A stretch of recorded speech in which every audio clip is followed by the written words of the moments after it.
I'm Eddie Friel. I'm the Director of Alumni Engagement and Philanthropy here at Queen's, and I'm delighted to welcome you all to Queen's on behalf of the Queen's Graduates Association and the Alumni Engagement and Philanthropy team.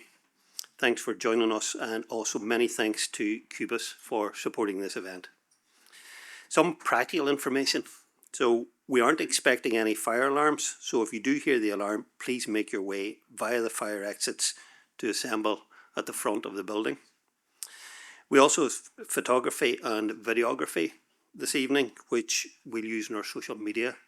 And if you don't want to be included in that, please let us know, and we'll make sure to keep you out of it.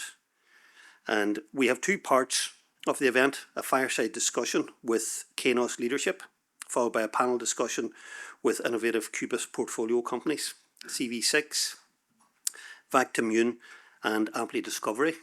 And my thanks to all our guests and our speakers for taking the time to be with us. So thank you very much. Before that, I am pleased to now invite our Vice-Chancellor, Professor Serene Greer, to formally welcome you and officially open the event. Serene.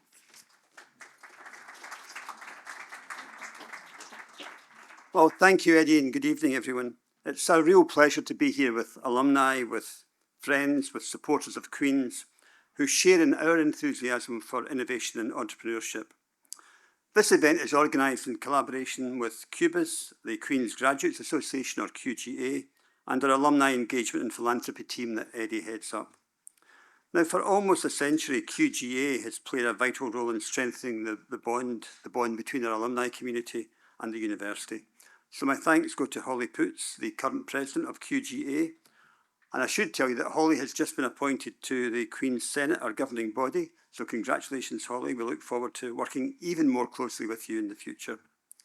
Now, Holly, along with the wider QGA community, were instrumental in making this evening possible. And at Queen's, as you well know, we're very proud of our research impact. Our research excellence is recognised internationally. However, the thing that really distinguishes Queen's is our ability to translate that excellence into real-world products, real-world services that make a real difference to people. Qubis was formed in 1984, and it's driven our commercialisation and entrepreneurship agenda since then. It's created a true powerhouse of innovation, transforming outstanding academic research into high-impact commercial ventures. Along the way, it's created more than 100 spin-out companies and licensing for many cutting-edge technologies, all of which has resulted in more than 4,500 jobs here in Northern Ireland. Now, many Qubis companies were founded or indeed supported by Queen's graduates, often with alumni acting as investors, mentors, and advocates. And I know that the QGA will continue to be a vital partner in the ecosystem, and that is perhaps underlined by this evening's event. So we're looking forward to hearing from Kainos founder Frank Graham, from the current CEO Brendan Mooney, both of whom are honorary graduates of Queen's, who will join Holly for a fireside chat, and also to hear from our panel of remarkable industry leaders, all drawn from the Qubis portfolio. Finally, I want to acknowledge Marina Donohoe. Marina took up post as the CEO of Qubis earlier this year. She joins Qubis at a really exciting time because there's a fantastic pipeline of new ventures going forward and a very clear ambition across Qubis and the university to further develop our entrepreneurial culture. So I'm sure you'll join me in wishing her every success as she leads the next generation of Qubis success stories. Finally, I have to say that I've always been impressed, really impressed by the commitment of our incredible alumni community. Their support, their advocacy, their collaboration really do help ensure that the ideas that come from Queen's reach their full potential. So thank you all for maintaining not just that connection, but also helping us develop these successes, and of course for inspiring our students. So thank you all very much. Enjoy the evening.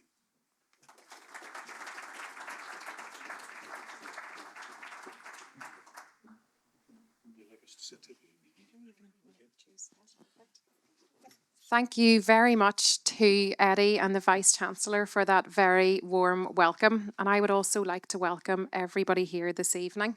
It is so wonderful to see so many graduates, founders, investors here, especially on such a lovely night. So thank you all so much for coming. And I would like to extend a special welcome to founder of Kainos, Dr. Frank Graham, and current CEO of Kainos, Brendan Mooney. Thank you both so much for your time this evening. Really looking forward to hearing the Qubis journey. For those of you that don't know me, I am Holly Poots and I am a graduate of Queen's. I am also president of the Graduate Association, which is why I get to wear this beautiful chain of office, and I am not the mayor, as I often get asked when I'm wearing this. And finally, I am an employee of Kainos, so I would very much like to keep it that way. So I promise I will go easy with my questions this evening. Now, there's quite a few of my Kainos colleagues in the room tonight, and I think compared to all of them, I am a relative newcomer to Kainos. I am only at Kainos about a year and a half. And what attracted me to Kainos a year and a half ago was its people, but also its Northern Irish roots.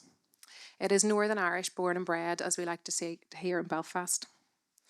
So despite being one of Qubis's most successful investments, and that's something we'll hear about in just a moment, it has over 3,000 employees in over 20 different countries, but it has still stayed close to those Northern Irish roots, with its headquarters, of course, just across the road.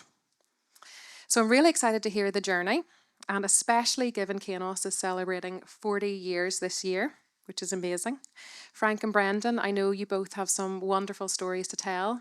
We've only got 30 minutes, so we've got a lot to say in 30 minutes before we open up to the room.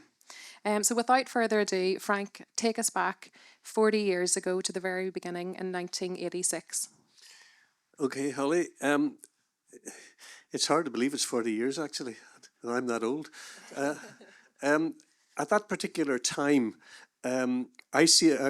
Queen's was seeking a mainframe computer for a lot of money, probably several £1 million. And the mainframe manufacturers were queuing up to be very nice to Queen's.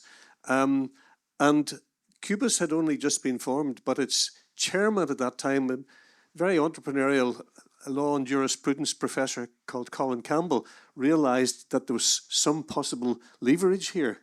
And he asked the competing mainframe manufacturers what they could and would do for Qubis Queen's. And in the end, ICL got the job.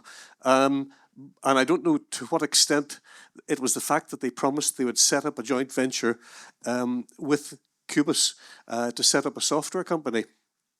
And not only did they do that, but there was one other vital thing that Qubis extracted from ICL, and that was ICL, of course, like all these big hardware companies, had a wish list of software that they had neither the skill nor the manpower to develop. So we cherry-picked 3 items of that, and that was our starter pack, if you like, which was a really a wonderful thing, because when I was brought in to run the company, I started at the beginning of January in 1987. I had, of course, the task of trying to find some other people to work with, because being on your own for 4 months is unusual. But Qubis gave us a lot of things. But ICL, our other parent, which had at that stage 51% against the 49% of Qubis, and we had a share capital of a massive £50,000. Which may sound a lot of money, but in fact it was only half of it was taken in my first year's salary. So we didn't have an awful lot of money to play around with. But having those 3 parcels of work for which we were clearly going to be paid was actually an absolute godsend, because it meant that I could concentrate on trying to build the team that I wanted. And that was really how I spent the first year and more.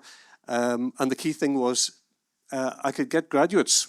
There were plenty of them about, but getting experienced people to be able to coach them and bring them along, that was the harder bit. And I was, I guess, very lucky. I got 3 guys all of whom I had worked with before in other companies. And that really was, we had that in place at the end of the first year, and we were ready to earn money. And that's really how it started.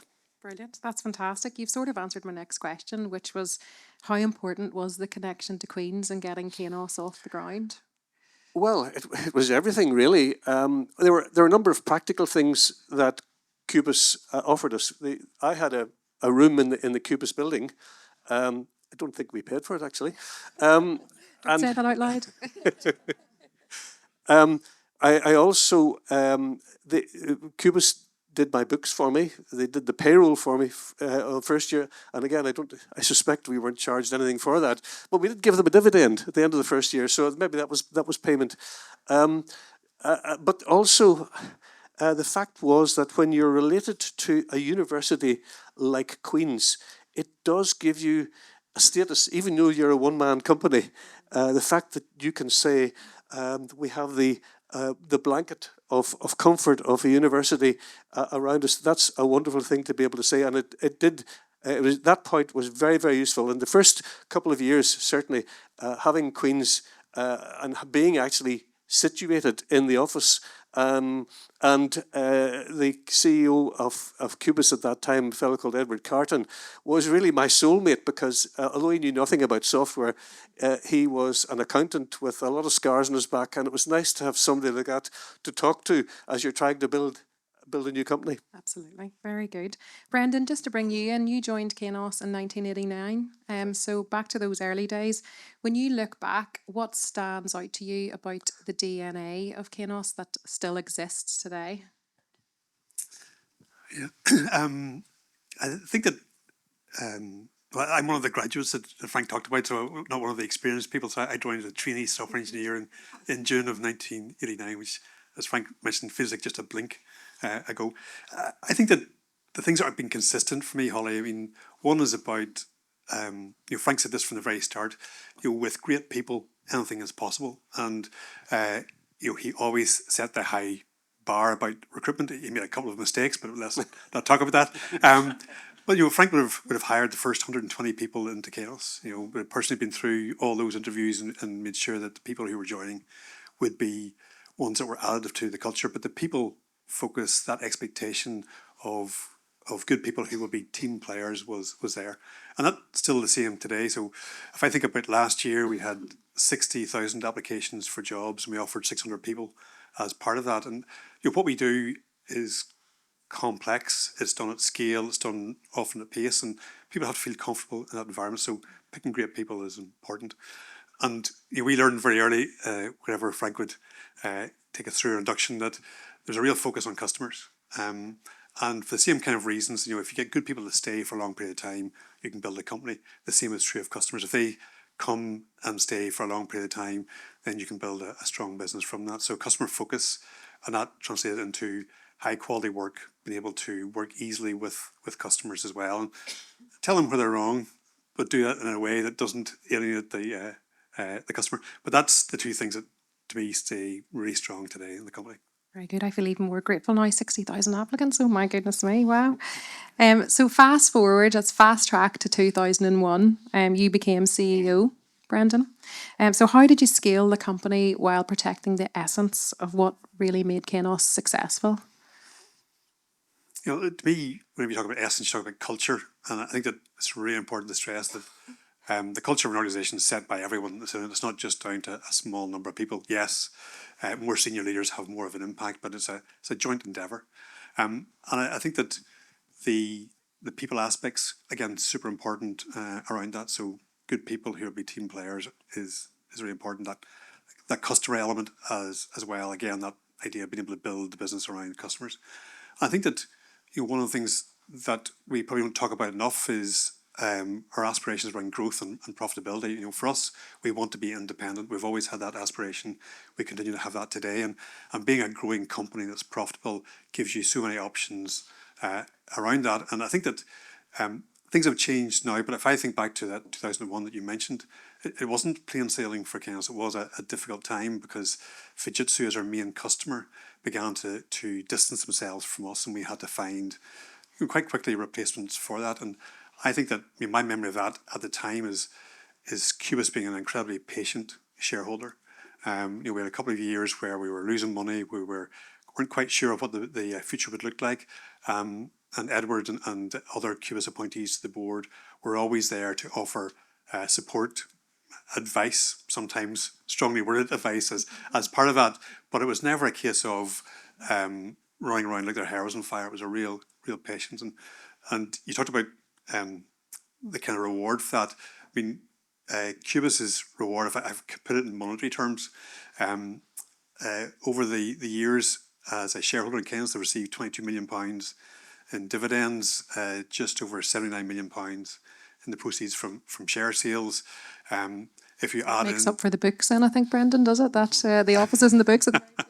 we'll talk about Meridio, I'm sure, but you add in Meridio sale, that's another £20 million, and their shareholding today is just under £100 million. And to me, that's just a great example of how patient capital, patient shareholders, patient board members get the return for that patience. Very good. And Frank, just going back to that question that I asked Brendan, you set the vision for Keynes, and what does it mean to see that vision been expanded over time? Well, it's absolutely wonderful, but it's honestly no less than I expect from Brendan. Because, yeah, I mean, when you set up a new company and you've never done it before, which is the case with both of us, you have a lot of choices to make. What type of company are we going to be? What sort of business are we going to try to run? Are we going to be a product company? Are we going to be a services company? What type of staff do we need to create all of that? And I think Brendan and I have always had very, very similar views on that. So when I left, I went to Meridio, and Brendan took over from me. I think the staff barely noticed. He's a bit taller than me, but apart from that. So these were decisions. I mean, right at the start, I had the view that the difference between a good programmer and a very good programmer is actually an enormous gap. And it was a buyer's market for new companies. So there were many more good people graduating than there were good jobs for them. And in fact, going back to, there was the days in the 80s, there was only British Telecom and ourselves who were really seriously looking for numbers of people, but we were both looking for the absolute best, because with a really good person, you're winning every day, and they bring other people up to their level. It also meant that we could focus on the most difficult tasks to do, the most tricky software that many, many software houses shy away from. And it meant that the competition was very limited, and you could also charge a premium for it if it is really. And right the way through the life of the company, we've always gone for the absolute best people we can get, and of course guarantee that you do a good job. Very good. Keynes is cited as a Northern Ireland success story, and I sort of alluded to that in my intro. And you've spoken about people. And how important has location been, and local talent to the success of Keynes? It has been actually quite critical, because in the early days, when most of the work that we were doing was through ICL, which is basically an English company, they had choices as to who they could farm the work out to. But with us, we were out in the colonies, really, to a lot of English people. So that was a negative to us. However, we had some positives, and one was the fact that our staff were always really excellent, and we always delivered on time. The second thing was that our costs were lower. Naturally, the costs are lower here because people do get paid less. The cost of education and all the rest is much less. But also, we had a very young staff. I mean, when I started with the company, I was 42, so I wasn't exactly a chicken, But after me, the three managers were all about 30, and everyone after that was about 23. So the average age was very low. So they were at the beginning of their earning. So our rates were a lot cheaper, and ICL felt they were exploiting us by getting us to do their work because they could add on a big premium. We did the work, and they charged it out to their customers at a premium. But actually, the truth was that we were exploiting them, and they didn't know it. And that was Secrets because are coming out now. well, it was because we had a very low cost of sales. You know, if we stayed close to them, they were the low-hanging fruit, that we could get jobs much easier through our parent company, particularly if we did a really good job and we charged less than they expected. And it made it easy it meant I had very low cost of sales, and that kept our prices low, and it was a very virtuous cycle. It worked for us. Very good. Brendan, just bringing you in on that, the people, location, what are your thoughts? Yeah, I mean, I mean, whenever we're talking to customers, we can describe ourselves as a Northern Irish company, an Irish company, a British company, and 40% of our business comes from the US. So being in the US and being Irish has always resonated really strongly.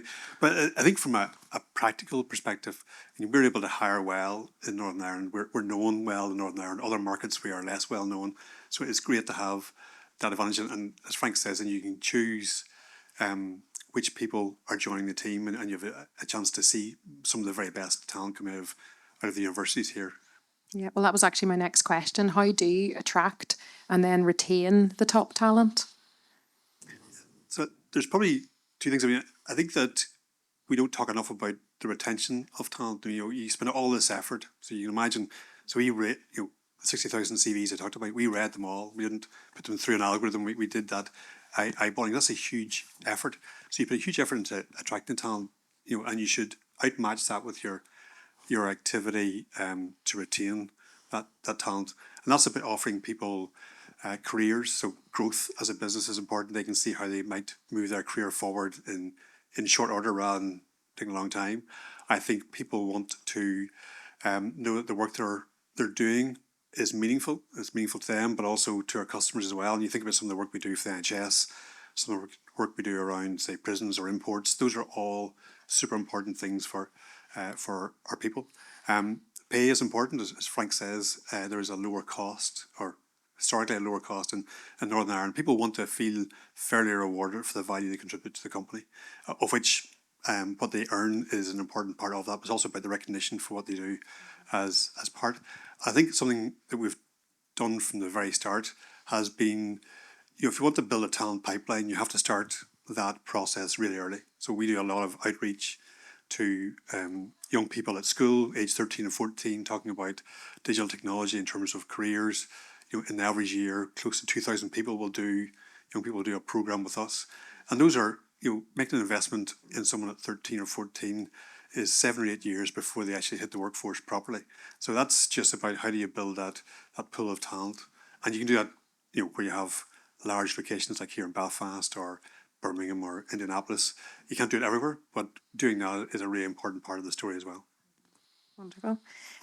We've spoken about Kainos's success, and this next question is for both of you. You've both sort of alluded to it, but it hasn't always been plain sailing. So obviously every success story has its setbacks. Can you talk about a time when it didn't go so well? Frank, we'll start with you. I'm afraid so, yes. There was a big change happened in 2000 when our major parent, ICL, was bought out by Fujitsu. And they took a look at the portfolio, and they looked at this strange little company in Northern Ireland that had a university tagged along, and they decided that it didn't fit what they wanted. So they sold their share to a venture capital company, Dublin-based venture capital company, and their take on what we were doing was completely different. We'd started to build a product, and that's having said that we were a services company up until, but in a few years before then, we'd started to build a product, and at that stage we had 50 people working on it, and it was costing the company a lot of money. And the owner, the VC guy, said, "This doesn't work. We've got a services company that's making a big profit, and it's all being spent by these 50 guys here." So he said, "I'm going to split you into two companies." Well, I had no notion at that stage of not being in Kainos, but it's a long story. I'm not going to bore you with it. But in the end, I ended up being asked to run the new company, which was called Meridio. It was also the name of the product. And then enter stage right, Brendan to pick up the reins at Kainos. Well, we were underfunded. We had a product that wasn't finished. And our owner said, don't worry, you'll get the money, don't worry. And that was in July of 2001. And of course, we all know what happened in September of 2001 with 9/11, and the world changed forever. And we never got the money. So we had a really difficult time in Meridio for the next 2 years, hanging on by our fingertips, really, because we had a product that wasn't complete, and we hadn't enough money to get through. But somehow we managed just to hang on long enough to grow roots. And to cut a long story short, the company was sold to a company called Autonomy, and that's another story, in 2007 for £45 million, of which Qubis got a large slice. Very good. That's what I'd like to hear then tonight. Yes. Brendan, what was your recollection of all of that? Well, whenever Frank and the team at Radio were going through their troubles, I guess troubles have visited us as well in Kainos. So Frank mentioned that Fujitsu sold down their shareholding to VC. At the same time, they also stopped doing work with us. So in 2001, Fujitsu's clients accounted for 93% of our business, so almost all of our business. And the following year, that was down to 20%. So we had a real kind of tailspin to work that through. And thankfully, what I inherited from Frank was a large bank balance. So while he was struggling for money, I had his money, which I then spent foolishly in 2 years when we made a lot of losses. And when I say spent it all, I mean almost to the last penny. But the team worked super hard. That's one of the things that I think both Frank and I experienced in our time in Kainos, just the ability of a team to mobilise and focus and do hard things and do them quickly. So we kind of got ourselves righted again. So we didn't do much work with Fujitsu, but we started to build a business in Ireland, and that began to kind of, after 2 years of making losses, we made a profit, although technically £15,000 isn't really a profit, it's more of a break even. We trebled that the following year to 45,000. I felt very pleased with myself, but the following year we were kind of back into, but that was really stressful. I mean, Frank didn't mention, I'm sure he found the same experience. Oh, absolutely. You're wondering, can you make payroll? You're wondering, is every customer going to pay you? Are they going to pay you on time? You're looking at simple things like pay rises and bonuses and all the rest, and you're wondering, are those affordable for the company? And it requires a team to turn around and say, well, actually, you know what, maybe for a couple of years we'll take less salary, we'll volunteer to do that. And that's that kind of spirit that really allowed the company to right itself and do it. But that was super stressful. And in that period of uncertainty, how do you make those high stake decisions when there's no clear right answer? So, but least bad answers, really. There's no absolute right way or wrong way of doing it. I mean, you are living on your wits, really, and you're trying to keep your integrity with your customers and with your staff, which is, in fact, of all the things that disappear, that's what you have to keep to the very, very end. But we didn't get to the very end, which was wonderful. Thank goodness. Yeah, absolutely, for all of us and the Kainos colleagues in the room. So look, bring us home, Frank, before we open it up to the room. For anyone here that's maybe thinking of starting something, I know we do have some entrepreneurs, investors and things in the room. What is the biggest leap? This one for you. Well, I think that the definition of an entrepreneur is a very variable thing. I mean, I used to think that an entrepreneur was going to be somebody who is phenomenally optimistic and believed so thoroughly in their product to the point of foolishness that they would spend every penny, send their wife out on the street and, give the kids a paper round or something like that to try and keep things going. But in reality, I never considered myself an entrepreneur, really.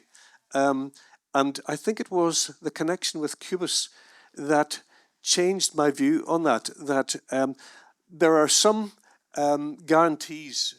Well, they're not guarantees. There are some benefits in working with an organisation like Qubis that make the non-entrepreneur, the slightly more risk-averse person say, well, maybe this would work.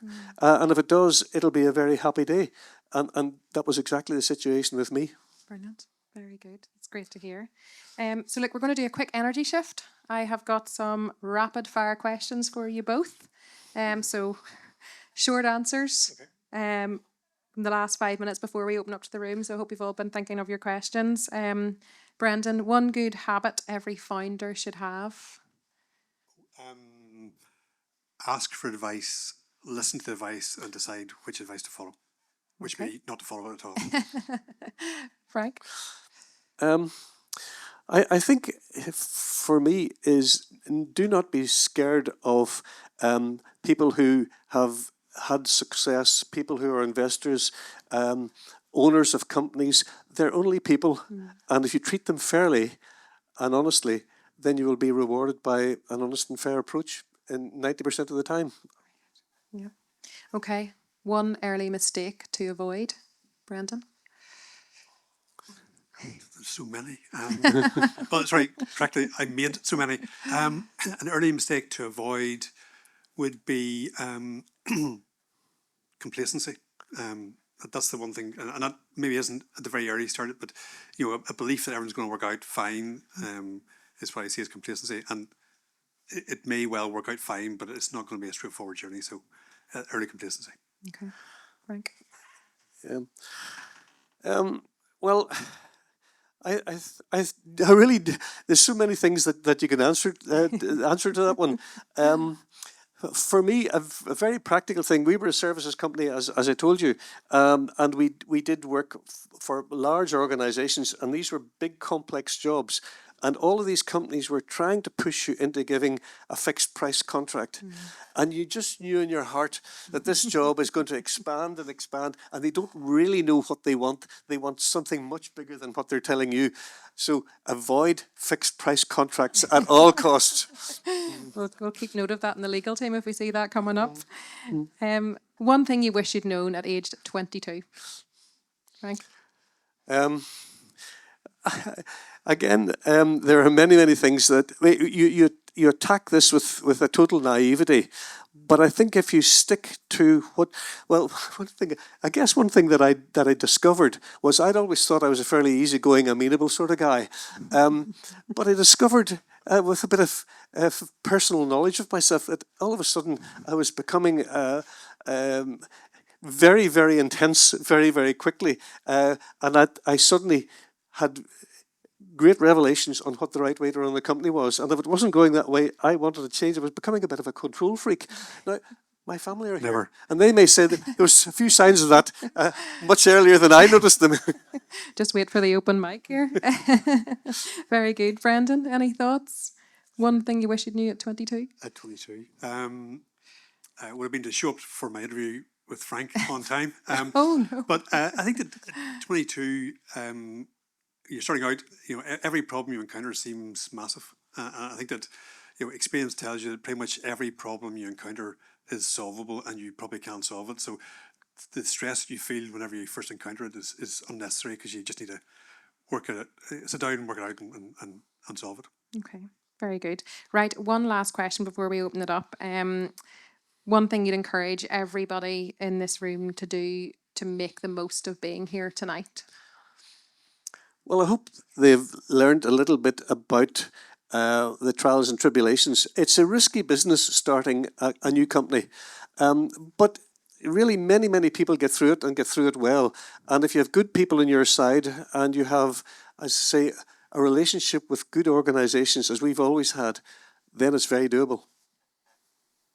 Brendan? I think for me, Holly, people probably think of Ken only as we see us now, which is, the size we are. But as Frank has talked about, as I talked about, there's some very scrappy, uncertain moments in all of that. So I think that every business, no matter how successful it is today or has been, has those uncertain, scrappy times, and you just have to work your way through it.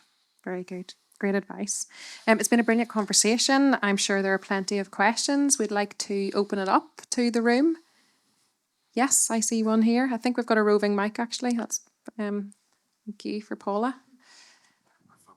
Hello. Good day. Hiya. Do you want to stand up, Paula? Yeah, it might be easier. Just listen to hear you talk about chaos and this idea that AI is coming, but we don't quite know what it's going to look like. Does that feel daunting, even though you've done so much with the company, to say, like, we just don't know how each department will be affected? Like, how do you start to make and continue to make those big decisions? You know, and in the context, I suppose, of entrepreneurs, they're maybe thinking about starting a business, but they don't quite know. We all don't know what the next year or two is going to hold. It's just sort of to get your thoughts, because I think even on a personal level, everyone in their careers is wondering what's going to change. But you have the responsibility of this huge company and wondering what's going to change there. It's maybe a bit, it's maybe too there a broad second of a question? question, but it's just that idea of, like, change feels imminent, I suppose, with AI, but we all don't know what it's going. You know, it's hard to say what direction it's all going to go in. Yeah, so I'm a believer in AI and its ability to help us do more and do it more effectively. I'm not at a stage where, I believe AI will do absolutely everything and, the robots are coming and time for us to leave the building. So I think we're overestimating what it can do in the short term. So if I think about the work we're doing, and we've got a lot of really smart, talented people in this, there are still significant flaws in AI that will get resolved. But there's lots of other elements. Our customers today do not know what AI will cost them. AI is not free, even though today it is free. So at some point in time, this huge investment that people are making in AI, they will want a return on that investment, and prices are going to go up, and they're going to go up really drastically. So I think that's just one example of the uncertainty that's there. So our customers, if you ignore what's in the press, if I think about our customers, of which we've got 1,400 across the world, some of them are thinking of AI deeply and are keen to do it, but that's 3 or 4%. Most of our customers are looking to solve today's problems with today's technology that are proven, and they will get to AI whenever it's a more certain thing. So if I think about government and healthcare, they're thinking absolutely about what can we use from today's technology to solve the problem today, not something that might happen next year or the year after. But it will be uncertain. I just think that the entire world is learning together. I'm a believer in AI, and I'm skeptical of the AI providers. So. You almost got away without talking about AI. I can't believe it. Thanks very much. Thank you, Paula. Yes, Peter?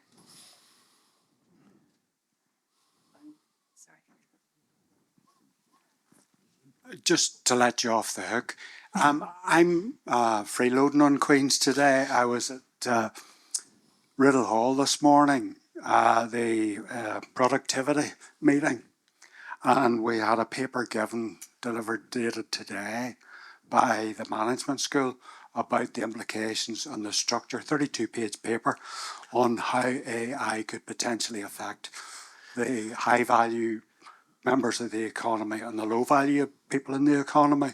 And they've actually done a fair amount of analysis on it, published this morning, and literally over there, Keith Archibald came along to talk to it.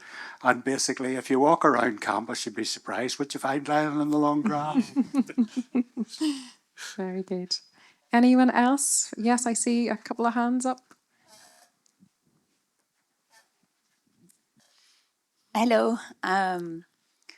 My question, I've been listening recently to some comments about the amount of intelligence that it takes to send people to the moon. And if we were to redirect all of that energy to solve some of the problems that we have here, and, Kainos being such a Northern Irish company, what would incentivize you to direct a lot of the energy and intelligence within your company to solve the problems here? What would that look like? That's a real hard question. I think I'll say I've retired 19 years ago, so I pass that to the Thank you, Frank. So our business today, so 3,500 people, we do less than 0.5% of our business in Northern Ireland. And one of the I guess, features of whenever we started off was, as Frank says, going on planes to see customers in Great Britain. But the reality is that the local economy cannot support a company of our size. The opportunities, the problems we solve are big problems for big teams. So for us, there are, I think, few opportunities in Northern Ireland to make a direct contribution in terms of the work that we do, which is a real disappointment. I think that any organisation wants to contribute to its local economy. Our contribution won't be about the problems we solve for clients. It'll be about the employment we provide for people. It's the work we do around the technology outreach. But that's probably not answering your question, but I've attempted to do so. Thank you. Thank you. I think there was one just behind you as well, yes?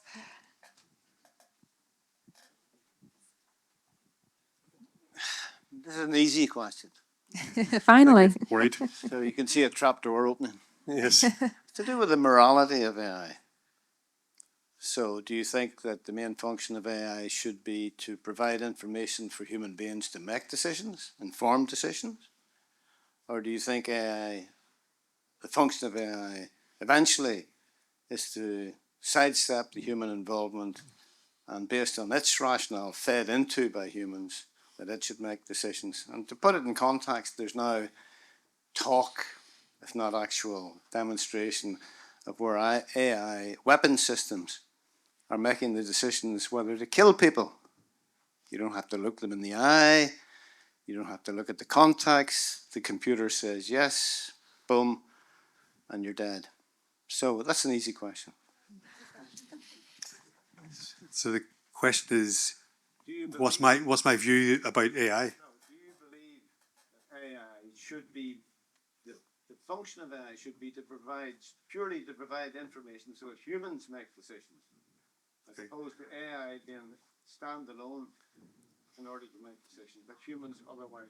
Okay, so my view and the work that we do for our clients always has a human in the loop. So it's about how do you assimilate the information and provide it to a human decision maker to make the best decision from the information they have. So it's not autonomous. Oh, that's optimistic. Thank you. Well, that's my view, and it's the work we do, but that's not the only.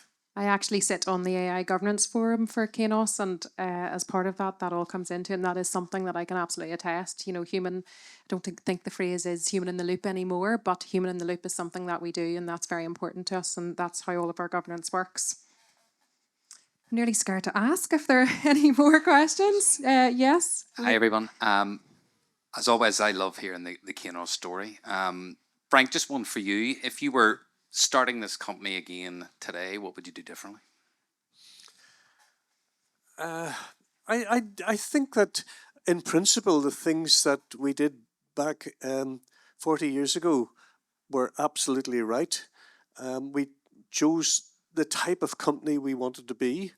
And we started off with a pack of assets, and we used those assets to their maximum, which is what you do. And within thereafter, we continued along the line that we had started, and we were consistent in looking for the best people, looking for the hardest work, and continuing to be a company in Northern Ireland that related closely to Qubis. So I really don't think that there will be lots of differences, particularly given the amount of interest there is on AI.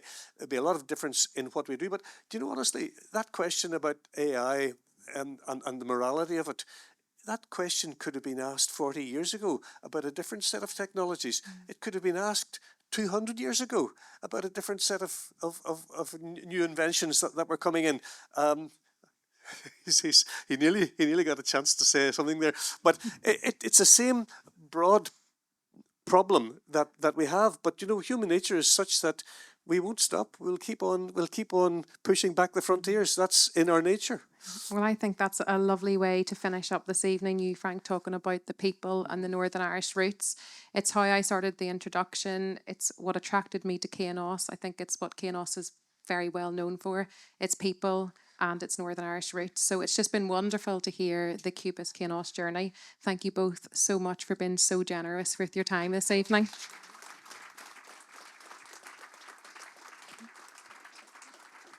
I am now going to hand over to Marina and our wonderful panellists for the next stage of the evening. Thank you very much. Thanks.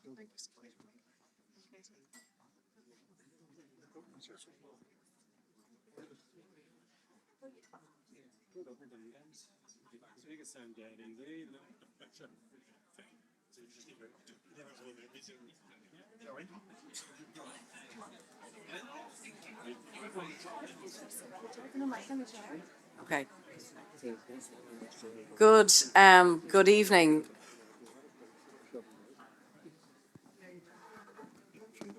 And what a story. What a story. And congratulations to Kainos Holly for facilitating a wonderful fireside chat, but to the openness, to the honesty, and to the great advice that you gave to entrepreneurs in the room, those that are thinking about going on that journey. Many thanks. So I now get to chair a very exciting panel, which is the next Kainoses that are being born and bred here in Northern Ireland. No pressure, guys, and Vicky. But before doing so, just to introduce myself, Marina Donoghue, 3 months in the role. Delighted to be here, and thank you, Serene Greer, for the wonderful warm welcome, but indeed for the warm introduction to Queen since I landed. It's a hugely exciting time. I think what Qubis has achieved, and you heard some of the numbers from Serene in terms of impact on entrepreneurship and on scale, is something we're hugely proud of. But wider impact in the economy, the societal impact of taking those brilliant innovations from the lab to the marketplace is something that we're hugely committed to. Very warm welcome to everybody. We've many other Qubis portfolio clients here this evening. We have members of our board. We've obviously the Alumni Association, and this has been a partnership with the Graduate Association and with the Alumni Foundation and Philanthropy Group with Eddie Friel, and thanks to Eddie at the start for the introduction. So a few quick things for me before I kick off, and just you heard some of the numbers from Serene, but you know, these businesses and the 100 companies that we've got behind, the investment of 15 million that has been made, and you've heard of some of the return that's come from one of them, which has been very significant in terms of supporting us with that reinvestment and that principle of seeding the next wave of entrepreneurs. But together, these 100 businesses have leveraged 175 million and created 4,500 jobs in Northern Ireland. We hope that Northern Ireland can become the best place to start and to scale a business. And I think we've heard a fabulous story about how Kainos scaled their business here in the region. And I think at the heart of it is innovation. At the heart of it is ambition. Brave people taking brave steps into entrepreneurship, and look what's been achieved in doing so for the economy and for the people employed. Entrepreneurship is really important to Queen's, and Qubis being the vehicle to support those early stage entrepreneurs. But I think scale is critical. So as we think about what businesses can start here, how can we not just get them to start up in the business, but how do we get these companies to scale to be the next Kainos? Funding is a big challenge.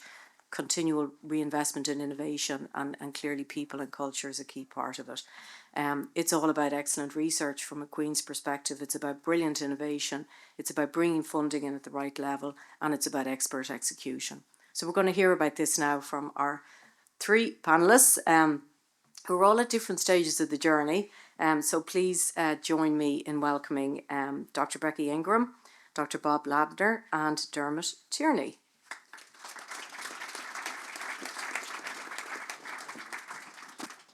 So now is their time to introduce themselves and give us a sense of their business, what's behind it, and I might start with Vicky.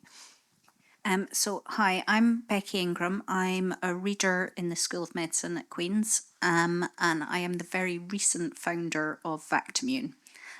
So we are developing vaccines to prevent and treat the bacterial infections that we are rapidly losing the ability to treat with antibiotics because of antibiotic resistance.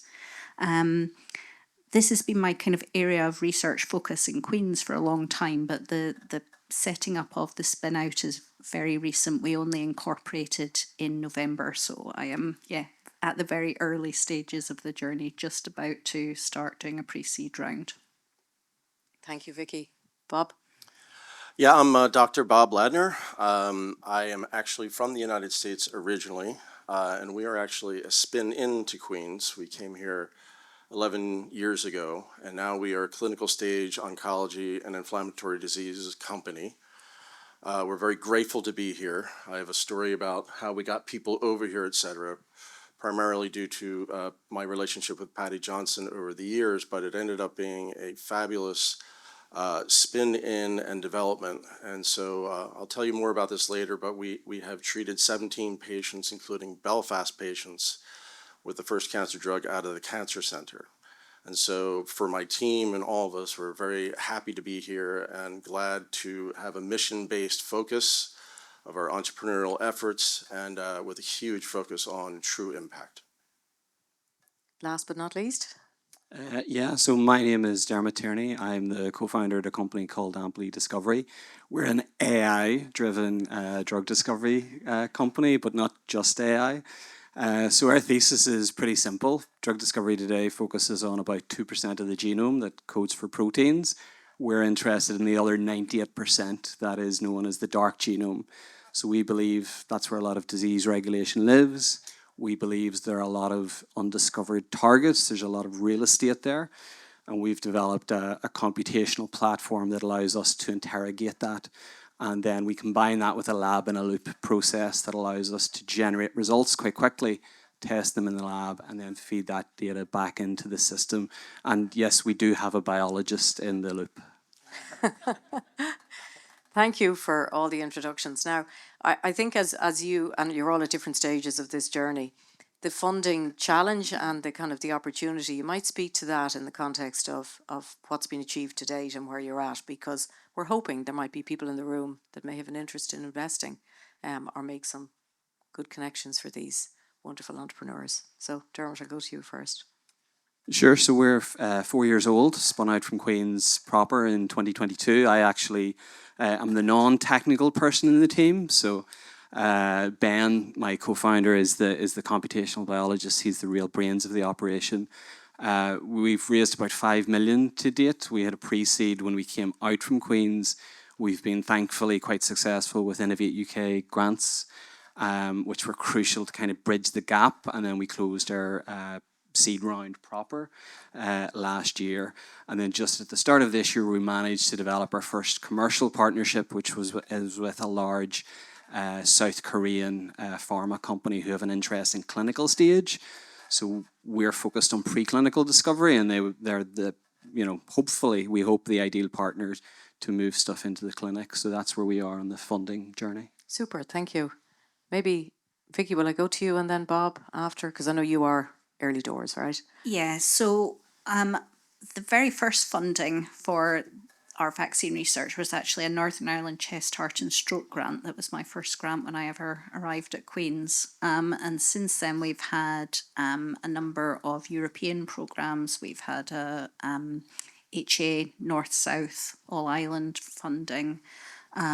So all our preclinical work has been supported through my academic lab. In terms of the business, we have just been awarded an Innovate Northern Ireland Launchpad Award and Qubis support. So that is what we have raised to date. Exciting times ahead. Yeah. And Bob? Yeah, so how did this go? So I was at the University of Southern California. We discovered something that was clear, that changed my life, and I made the decision to start CV6. I spoke to Patty Johnson a number of times, and I said, it's time for us to make this into a company and make it real. So I did everything I could, like we all of us do. And I went and found seed money out of Seattle, sort of ex-Amazon folk. I went to the University of Southern California and I said, we've got seed money, we're going to build a cancer drug here. This is a fantastic cancer center. And they said, no, we do not want you in the cancer center. We're not built for entrepreneurialism yet. Speaking with Patty, I said, well, what if I came to you? And the rest is history. We came here and then I did what anyone would do. I tried to align everyone I possibly could. So we went to Invest Northern Ireland and we've received 2 generous grants from them. Of course, Qubis, multiple rounds of financing, TechStart and Clarendon. But what ended up happening after all of these is that we started leveraging the Northern Irish investments. And happy to say we just completed a successful round. But 90% of our current round is from the United States, and that's because of the support we've received through Qubis, through the university, and how this alignment between company, university, cancer center, and Qubis has really given confidence to foreign direct investment. And so I think that's been an incredibly important part of our journey in terms of financing. And yeah, raising money is harder than cancer research, as far as I'm concerned. It is a brutal, brutal effort, and it takes absolute dedication with no real sense of success or not. It's just pure persistence. Congratulations, Thanks, Mary. Bob, on that. But maybe just on the learning piece, for those entrepreneurs that at the earlier stages and looking to raise significant funds, if there was one or two bits of advice on, as you reflect back on that journey, arduous as it was at times. Do you want me to start? Yeah. Yeah, please. Yeah, I mean, you need to talk to everybody. Your trusted relationships are the protect it with your life. That's the heart of everything. So my cousin, who happened to work at Amazon, who was the #2 tax lawyer for Bezos, he happened to be my cousin. He was the guy who wrote the first check. And then so on. And then you get these layers of people that you meet over time, et cetera. But if you can build confidence and understand that friendships and relationships are at the heart of the entire thing and keep focused on that, along with your mission and what you're trying to achieve, that's when we really started getting traction. Because ultimately, it's, do they trust you with their money? And do you do what you say you're going to do? And that, from my perspective, has been serving us very well. Thank you. I'll just add one piece of practical advice based on the ecosystem here. So totally agree with all of that, all of what Bob said. Within the Northern Ireland ecosystem, it is a pretty small ecosystem. It's a small capital base.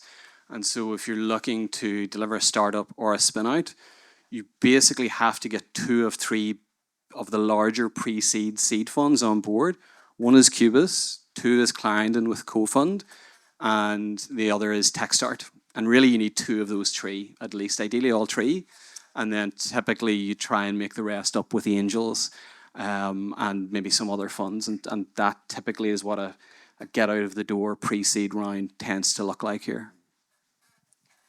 Yeah, it's certainly a challenge that we hear from many startups and spin-outs in terms of that, like the landscape here, the funding challenge, and particularly at certain stages of it. I think, and Qubis will continue to be an important part of that funding landscape piece. But what's interesting, I think, is the interest and the announcement last week by Cloudsmith.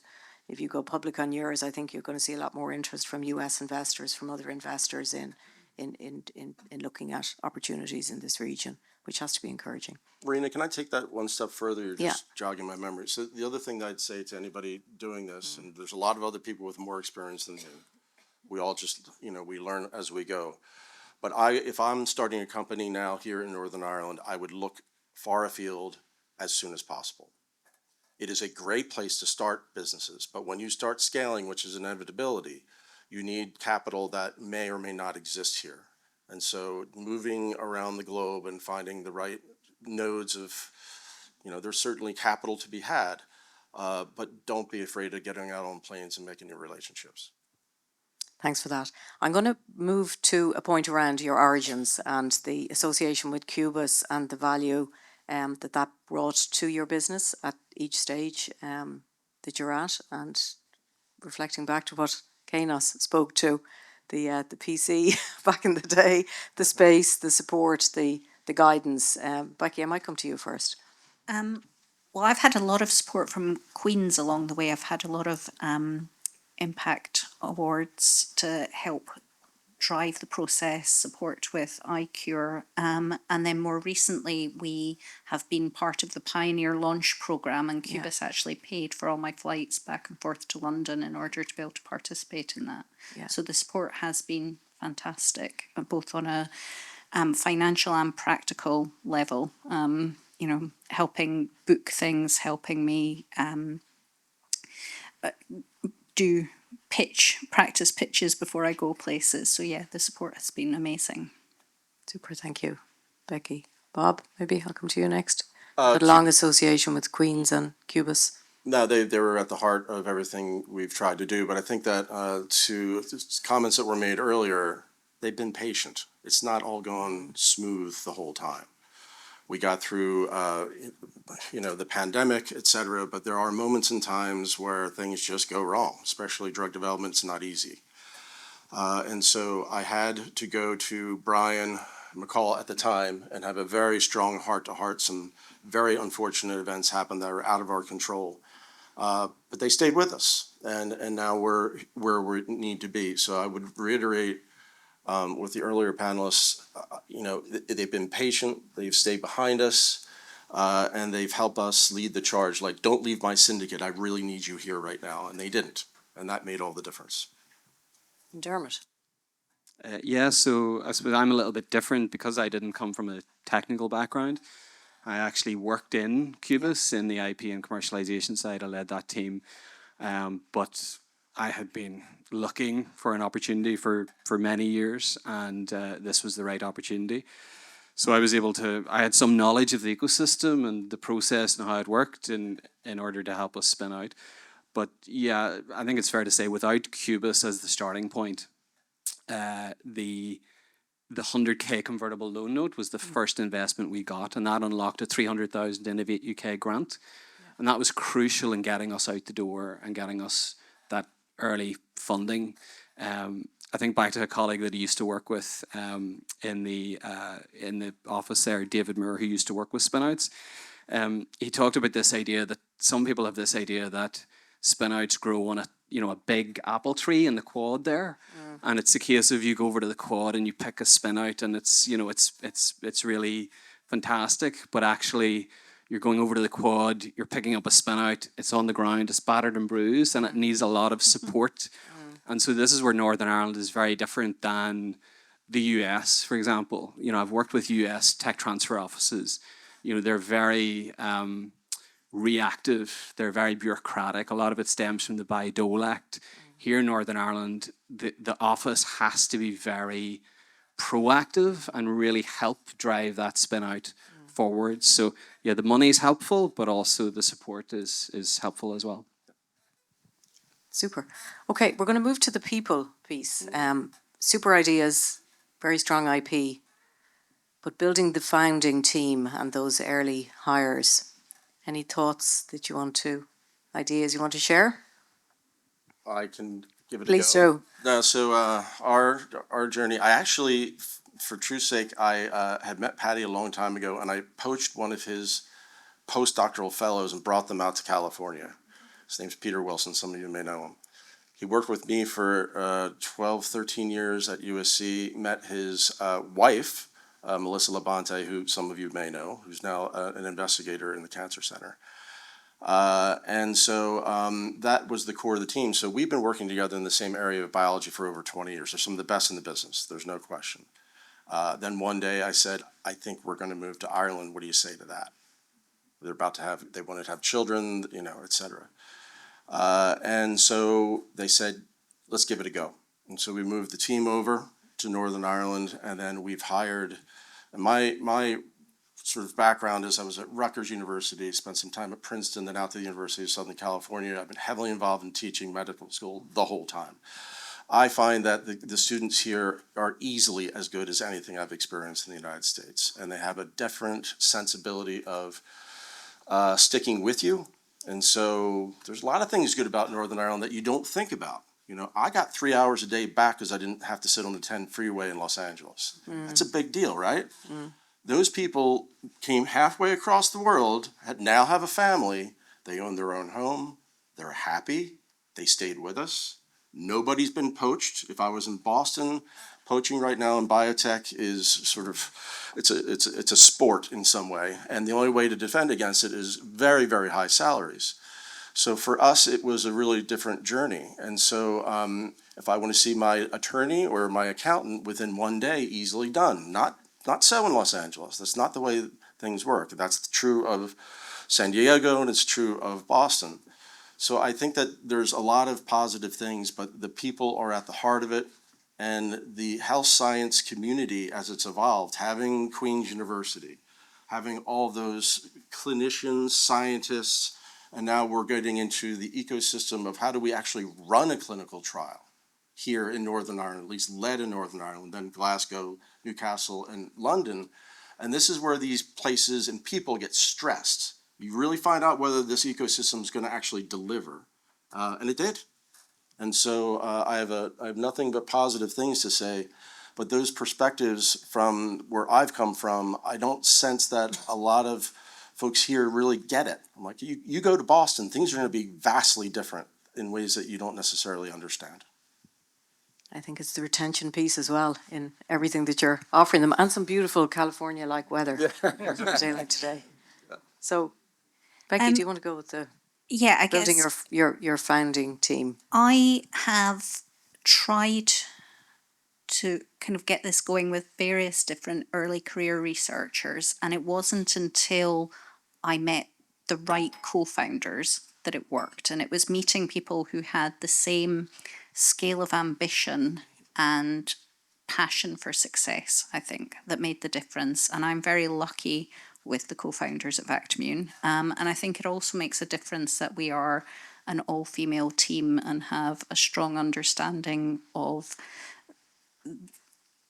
the importance of other aspects of life, and we have each other's backs so that if someone gets a phone call from school to say someone's injured, someone else can step in, and we understand that aspect of each other's lives as well. Sounds like a great culture. Dermot? Yeah, I'll just add one point, and it kind of goes to Vicky's piece there. I think we've seen something very similar in Amply as well, but I had developed, I suppose, a viewpoint in my years in tech transfer that a spin-out team always has certain archetypes. It could be a team of 2 people, a founding team. It could be a team of 5 people, but it always has certain qualities. And those qualities are typically, it will have a doer, someone who is maybe going to come in as the CTO, sometimes the CEO. In our case, that's Ben. But they're technically capable of making the technology work. The other is the sage PI, the kind of the grey-haired academic. They're maybe not full-time in the company, but they're there maybe as a fractional scientific officer or scientific board. And when problems get really difficult, they're there to help get over the science piece or the difficult, complex science aspects. And then you have the commercial. You have someone that's going to be the CEO or the COO, but they're going to sell. They're going to raise the round. They're going to deal with the customers. They're going to do all the mundane tasks of actually running a business. Make sure that you can pay, the team at the end of the month. So whether it's 2 people or 5 people, you always have those qualities. And I think it's always been sort of slightly difficult to fill out that team. An academic team in the university will often have maybe the PI. They'll quite often have a CTO. But they will need to be parachuted in from somewhere, that commercial person. In Amply, that was me, and we'd been lucky that we had worked together in Queen's for a number of years. But other time you're taking people from the outside and trying to identify people that are willing to take the risk, a bit like Frank took the risk all those years ago. And it's a huge decision and often an expensive hire to get the right person in with that commercial acumen. There's a lot of organ rejection that can happen in a scenario where you parachute someone, for want of a better phrase, when you parachute someone in. With us, I think I was pretty confident that we were a good team together, having worked together for 2 years. But yes, time sort of stress tests some of those bonds. Yeah, that chemistry piece. Okay, you're all in the sort of health, life sciences space, and Bob, you alluded to it earlier, the sort of the starting a business here, scaling a business, but that wider ecosystem, the investment, by Queen's, by the other players in the system, the trial piece. Do you want to speak to that in terms of that being a valuable part of the narrative as you pitch your business to potential investors? Yeah, well, so, they invest in ideas, they invest in team. And our team is more, now that we're in a clinical stage, it is at the heart of it, it's Queen's University, the Johnson Cancer Center, our mission associated with that. Then we have all of our manufacturing. All of the manufacturing for CV6 is happening at Almac. So it's all staying sort of in the Northern Irish ecosystem, Ireland ecosystem. But then there are advisors, scientific advisory board members, et cetera. But the other element of it is clinical trials. Especially early phase clinical trials are very challenging. The right mix of investigators is critical. and I couldn't be more pleased with what's happened here in Northern Ireland. Richard Wilson, who some of you may know, he actually moved to the University of Glasgow, but Vicky Coyle's our PI here, but their relationships with the best clinical trialists in oncology in the United Kingdom has been absolutely critical. And so in our last financing, it's strange for me to hear this, but because of what's happening in the US, the FDA, let's just say, has a little bit of people are looking at it differently and it's being funded differently. They actually said it was an advantage that it was in the United Kingdom running my clinical trials. Isn't that odd? So the infrastructure and the continuing of building infrastructure and a long-standing track record of success that we have enjoyed in the United Kingdom, that actually became an actor in the play. That's part of the critical narrative of how do you get people to trust and where you're headed. So I think that that's been an incredibly important part, but I think that we're now giving back, right? So this is the impact. We have patients here in Belfast being treated, and some of them are showing prolonged progression-free survival. They're benefiting in this area. And I think that that's something where our team, we're really taken aback, but I think that this is the heart of it. It's that mission-based focus for impact and understanding how every part of this ecosystem is contributing. But I assure you, we're stress testing it, and so far, so good. Super. Becky, Dermot, do you want to come in on this? Yeah, I mean, Queen's is fairly unique in the School of Medicine. It's one of the things that attracted me to come here in the first place. Most universities have fundamental scientists and clinicians working very separately. And when I moved to CII, as it was then, and then became the Wellcome Wilson, that very close interaction between clinicians and researchers is what allows a lot of the translational research at Queen's to occur. It wouldn't occur without that close interaction.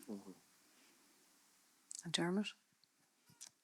Yeah, I think, look, investors don't care where you are, as far as I'm concerned. We have, in our latest round, we have a pan-European fund out of London that led the round. We have US investors. They don't really care. They look at you, how are you leveraging all the resources at your disposal?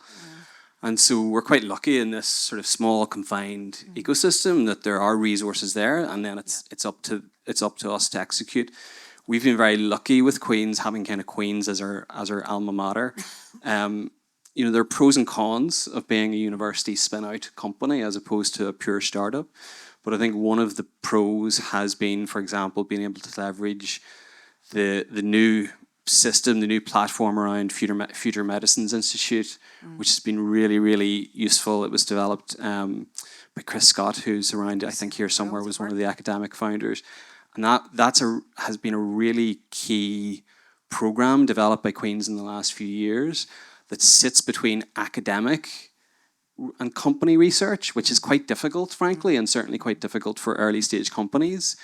And not quite being a contract research organization, but actually delivering things of real value. So I think the ecosystem is strong. It's not huge, but it does have pockets of real excellent technical ability. And then it's up to the founders to really try and leverage that as best they can. To connect with it. Super. Okay, we're going to go with some quick-fire questions in a minute, and we will also open up for some questions from the audience. But I'm going to go to the AI question, actually. We talked about this on our prep call. Anyone want to come in on how it's affecting the way you're doing business, the opportunity, the challenge? Well, I'll start that one. Well, we are an AI company. We're a native AI company. We've developed a series of machine learning approaches to mine the type of data that I was talking about earlier. We use neural networks and every approach that you can imagine. But the crucial piece is that, if you're training that system on rubbish, then it really doesn't matter. So, real biology, having the lab in a loop, developing your own data that you can be confident in. I, see a lot of companies that will tend to go out, they will look to build AI-driven systems on publicly available data. And the way I always sort of frame it is, imagine that data it's a wall of data. Well, that publicly available data is lopsided because nobody publishes bad data. It's got holes in it. It's bitty. So you have to figure out a way to patch those holes to build up the complete picture. And that's how we use AI. But ultimately, it's a tool, and we make the decisions, and our biologists make the decisions on what targets to advance and what molecules to advance against those. So that's how we're using it. Yeah, and we our vaccines are actually developed. We have developed a discovery pipeline where we do a lot of in silico analysis first and analyze bacterial genomes, which has allowed us to discover very novel targets. But currently, we predict proteins that are likely to trigger our immune system, and we are going to take the now multiple data sets that we have and use that to do machine learning and try and predict protection against infection rather than just response. So hopefully it will allow us to develop vaccines more rapidly in the future.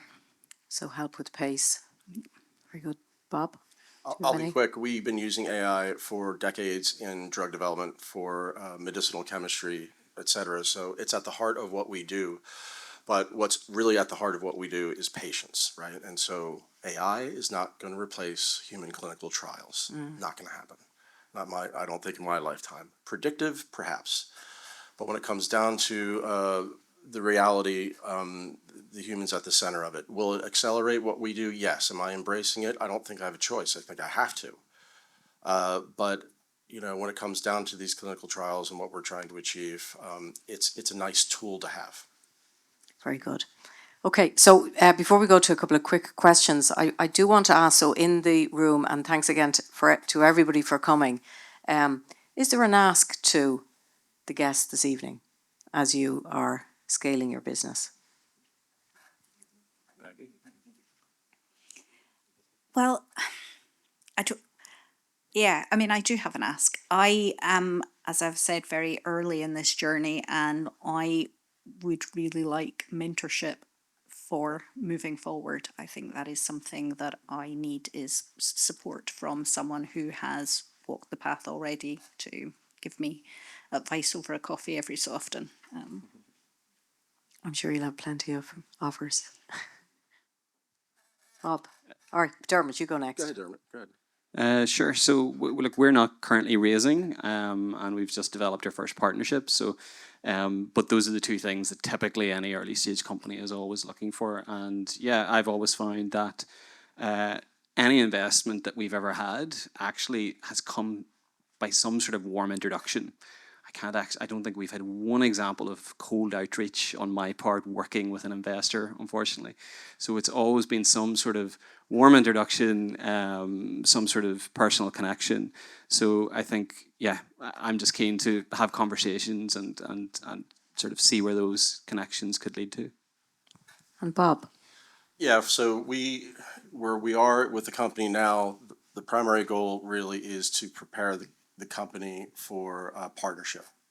And so it's board level, people that have been through M&A that can help me study the current M&A activity that's going on. The tide is rising in the world in terms of the biotech world, but you get one shot at this. And so I'm looking for very senior folk who've been there and done it, either partnered, sold.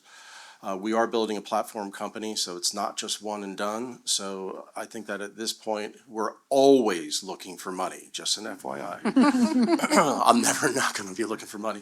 And I know that. But I think that where we are is, you go from biochemist, then you start a company, and then you're scaling a company, and then you move across the world, and then you have to figure out Northern Ireland. Oh my God. And then we get to this point, then I'm like, okay, I need another skill set. And that skill set is really sort of C-suite, M&A, law, all the things that are involved and how to approach it, with the right time to approach it. That type of information will be incredibly valuable. In addition to future financing, sure, but I think that as we all start these businesses in different levels, if you haven't thought about it yet, you're gonna. Right, yeah. And so we need to try to get ahead of that. Okay, so quick fire. Think about the questions, by the way, guys. Proudest moment since you started the business?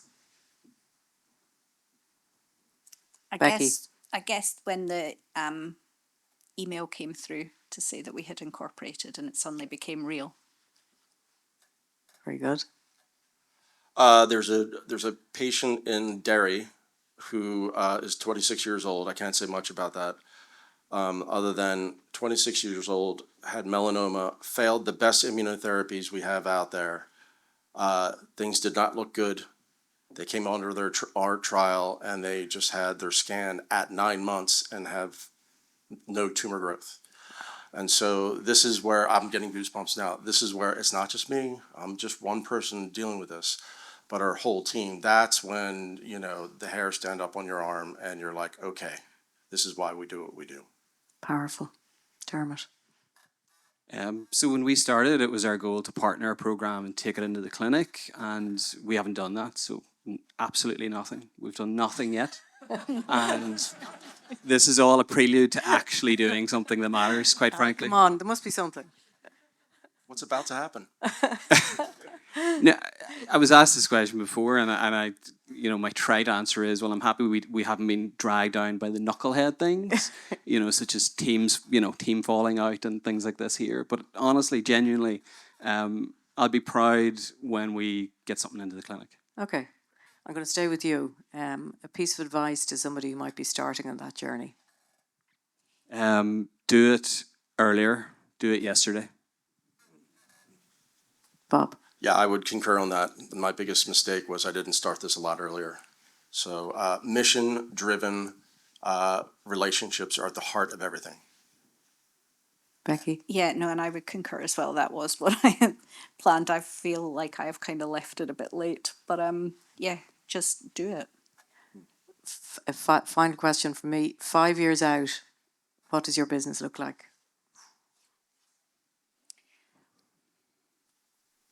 No, but 5 years from now, we should be approaching going into clinic, starting to have proper discussions about partnership with large pharmaceutical companies, starting to scale up the next, at least one, but potentially 2 vaccines in the pipeline.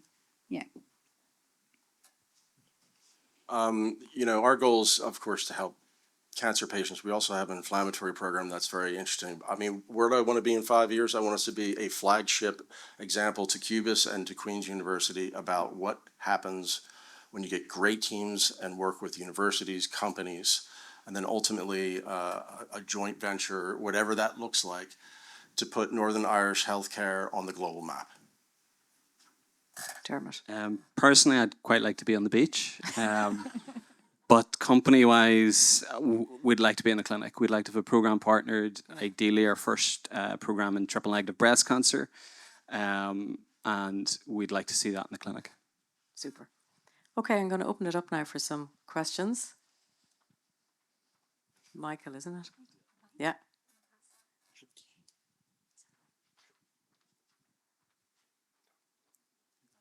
Thanks, Michael, indeed. I'm a student here with Michael, and we have an early stage company, and we often hear that Northern Ireland punches above its weight.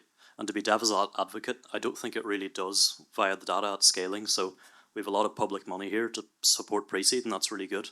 But then scaling through to Series A and beyond is more difficult. And yourself, Bob and Dermot, you mentioned you sourced funding outside of Northern Ireland. So how do you think we can bring, or mostly funding outside of Northern Ireland, how do you think we could bring the companies here in line with maybe the European and US counterparts? So I'll start on that. To be honest, I agree. I don't think we punch above our weight at all. I think we punch about our weight, and that's where it's at, quite frankly. Yeah, we raised a pre-seed round. We had 2 out of the 3 of the funds that I mentioned.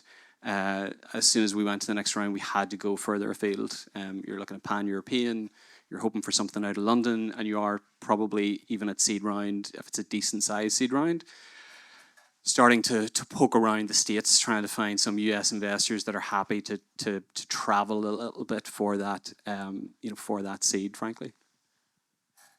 Okay, my version of this is a great place to start a company. You have seed investment, you have plenty of places to be, personnel is excellent, your overheads are relatively low. This is something that Serene and I have talked about as well as Eddie. There's something called the little Irish diaspora. I'm one of them. My granny was born in Limavady around the turn of the century. That's 1900, that is. She got on the boat from Derry over to Ellis Island and planted it 60 miles south in southern New Jersey. That's me, Irish kid. Okay, there is a ton of Irish people over there that would love to hear your story. I guarantee it. This is what I have been sort of trying to impact on. That there is such an opportunity where, wealthy folk, whether they don't have to just be Irish, but there is an opportunity there where people have a real strong connection. And if you've got something good, I would strongly encourage that you do that. I mean, I met a gentleman by the name of John O'Donoghue through Patty Johnson. This is a guy that I didn't know at all. He's out of Newcastle, and he takes me to the top of this giant building in New York City at Cowan Healthcare, and I meet the best analyst on Wall Street. Like, that stuff can happen quick. And so I think that there is an opportunity beyond what has already been said to use these networks to dive in a little bit deeper. I know that we've all been talking about this for some time, but I'm an example of it. It's exactly what I am. 30+ million Irish Americans, isn't it? Or at least. Yeah. Is that what Bob has in the bank? You need to ask him that direct question, right? Any other questions from the audience to our entrepreneurs? No? There isn't. No, there's one more. Thank you.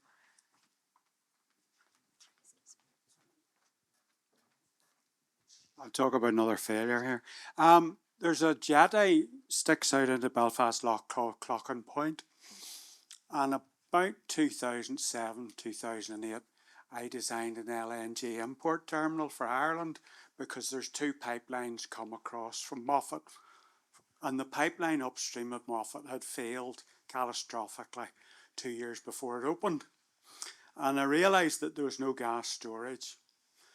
And I got as far as Kellogg's in London to do my pitch. Now, I sang without trace, to be honest, but to be honest, it was to see other people have a go at it, and with an area where the capital spend isn't as big, and with the cost of failure in life sciences, you have another go with a different molecule. It is nice in that science, isn't it? I'll make I suppose more of a comment on that. It's nice because you can impact patients, as Bob says. I think that's why everyone wants to be involved in it to some degree. But it's also quite difficult. We're all essentially here therapeutics companies, and that is different than a software company, for example. You can go out, you can raise money, you can get going, you can get some customers, you go out to raise another round to add fuel to the fire. If that doesn't work, you batten down the hatches, keep it pretty lean, work with customers, and you go back again in 6 months. If we miss our milestones, if we miss our funding objective, we're gone. Every round that we raise is existential. Yeah. Can't you see the terror in my face? I mean, ultimately, that's what's going on. I mean, it takes everything, especially for the questions earlier. You got to go all in, okay? It is risky, but your job is to take layer by layer, take the risk continuously off the table, slowly but surely. Best advice I ever got is the data will set you free. And so with human data, it has started to set us free. But until then, yeah, I sold my house in California. Frank, I think you were telling me earlier, yeah, I was that guy, crazy guy, where, I put my house into the company. This is what it takes to do this. But as long as you have conviction in what you're doing, you believe in the biology, life is short, and we had a lot of dedicated people going for it. But yeah, drug development is very risky, but upside for for patients, financial, reputational value, all that stuff does exist. So it's the risk-reward balance that, for me, sort of drove what I would consider a little bit risky behavior, but that's now off the table, right? So as long as you keep it going,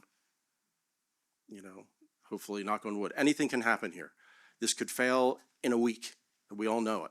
But it's really good to be here, and it's good to be supported by such a great ecosystem. Yeah, it's growing. Is it the best in the world? Maybe not yet, but Boston happened over one company, changed the whole thing overnight. So just food for thought. And a good way maybe to finish comments up here. I'm going to wrap up by saying a big thank you to everybody for coming this evening. Thank you to colleagues who have put this together on the alumni side, the Graduate Association and the Qubis team. And really a big thank you to all those that have shared their stories. To KNOS, you've been a really important portfolio client of Qubis. We're delighted from a distance to see the company soar and to do so well, but to be such an important contributor to this economy. So thank you for giving your time and your thoughts and your honesty and openness today, and to Holly for hosting that fireside chat. But guys, remember the company names here. These companies are going to go places. We are very excited about the potential, the opportunity for these businesses, and join me in thanking them for sharing and for being so open as well on their journey.